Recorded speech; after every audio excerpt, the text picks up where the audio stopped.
ప్రపంచం అంతం ఎలా ఉంటుంది? మానవ నాగరికత యొక్క చివరి అధ్యాయం ఎలా రాయబడింది? బైబిల్లోని చివరి పుస్తకమైన ప్రకటన గ్రంథం దీనికి సమాధానమిస్తుంది. అపోస్తలుడైన యోహాను పత్మాసు ద్వీపంలో ఒక దర్శనాన్ని చూస్తాడు. పరలోక సింహాసనంపై కూర్చున్న వాని చేతిలో ఒక గ్రంథముంది. అది 7 ముద్రలతో 7 సీల్స్ ముద్రించబడి ఉంది. అది భూమి యొక్క హక్కుపత్రం. దానిని తెరవడానికి యోహాను తగిన వ్యక్తి కోసం వెతుకుతాడు. చివరకు వధించబడిన గొర్రెపిల్ల యేసుక్రీస్తు ముందుకు వచ్చి ఆ ముద్రలను ఒక్కొక్కటిగా విప్పుతాడు. ప్రతి ముద్ర విప్పబడినప్పుడు భూమి ఒక శాశ్వతమైన వినాశనం వైపు కదులుతుంది. మొదటి 4 ముద్రలు 4 గుర్రపు రౌతులు, ద 4 హార్స్మెన్. గొర్రెపిల్ల మొదటి ముద్రను విప్పినప్పుడు ఒక తెల్లని గుర్రం కనిపిస్తుంది. దానిపై కూర్చున్నవాని చేతిలో ఒక విల్లు ఉంది. అతనికి ఒక కిరీటమివ్వబడింది. ఇది లోకంలోకి రాబోయే అంతక్రీస్తుకి సూచన. అతను సమాధానం గురించి మాట్లాడతాడు, కాని అతని అసలు ఉద్దేశ్యం మోసంతో లోకాన్ని అణచివేయడం. రెండవ ముద్ర విప్పబడినప్పుడు ఒక ఎర్రని గుర్రం బయలుదేరుతుంది. దానిపై ఉన్నవానికి ఒక పెద్ద ఖడ్గమివ్వబడింది. ఇది భూమిపై సమాధానం లేకుండా చేసే మహాయుద్ధం. దేశాల మధ్య ఘర్షణలు చెలరేగుతాయి. రక్తం ఏరులై పారుతుంది. మూడవ ముద్ర విప్పబడినప్పుడు ఒక నల్లని గుర్రం వస్తుంది. దానిపై ఉన్నవాని చేతిలో ఒక త్రాసు ఉంది. ఒక దీనానమునకు ఒక సేరు గోధుమలు అని ఒక స్వరం వినిపిస్తుంది. ఇది భయంకరమైన కరువు. ఆహార పదార్థాల ధరలు ఆకాశాన్ని తాకుతాయి. సామాన్య మానవుడు ఒక పూట భోజనం కోసం రోజంతా కష్టపడాల్సి వస్తుంది. నాల్గవ ముద్ర విప్పబడినప్పుడు ఒక పాండురవర్ణపు పేల్ గుర్రం వస్తుంది. దానిపై ఉన్నవాని పేరు మరణం. అతని వెనక పాతాళం వస్తుంది.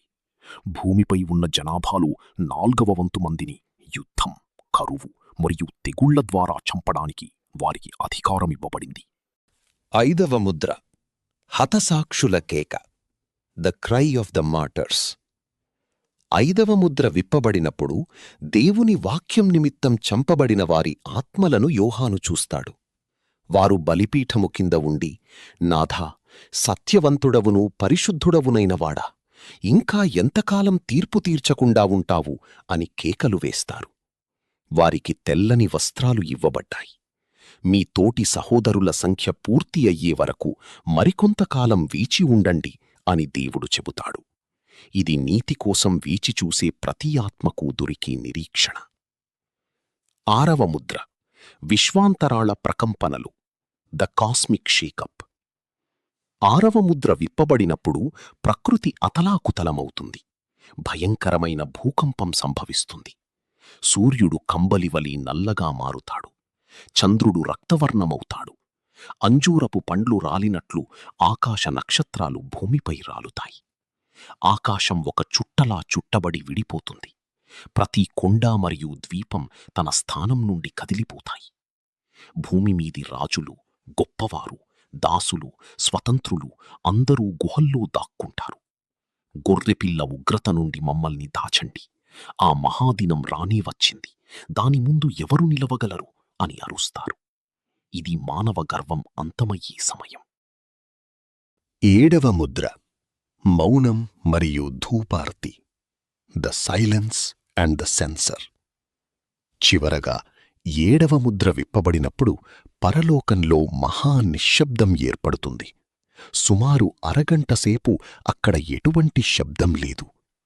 రాబోయే 7 బూరల తీర్పు ఎంత భయంకరంగా ఉంటుందో ఆ మౌనమే హెచ్చరిక. 7 దూతలు దేవుని ఎదుట బూరలతో నిలబడతారు. మరొక దూత పరిశుద్ధుల ప్రార్థనలను ఒక బంగారు ధూపార్తిలో తీసుకువస్తాడు. ఆ ధూపార్తిలోని నిప్పును భూమిపై కుమ్మరించగా ఉరుములు, మెరుపులు మరియు భయంకరమైన భూకంపం సంభవిస్తాయి. ముద్రల కాలం ముగిసి బూరల తీర్పు ప్రారంభమవుతుంది. ముగింపు, ద ఫైనల్ కాల్. ఈ 7 ముద్రలు కేవలం వినాశనం గురించి మాత్రమే కాదు. ఇవి మానవాళికి ఇవ్వబడిన చివరి పిలుపు. సమయం మించిపోతోంది. ఈ ప్రవచనాలు నెరవేరే కాలం దగ్గరలోనే ఉంది. కాని ఈ వినాశనం మధ్యలో కూడా గొర్రెపిల్లయైన యేసుక్రీస్తు రక్తం మనల్ని రక్షించగలదు. మీరు సిద్ధంగా ఉన్నారా? మెలకువగా ఉందాం, ప్రార్థిద్దాం, ఎందుకంటే ఆయన త్వరగా వచ్చుచున్నాడు.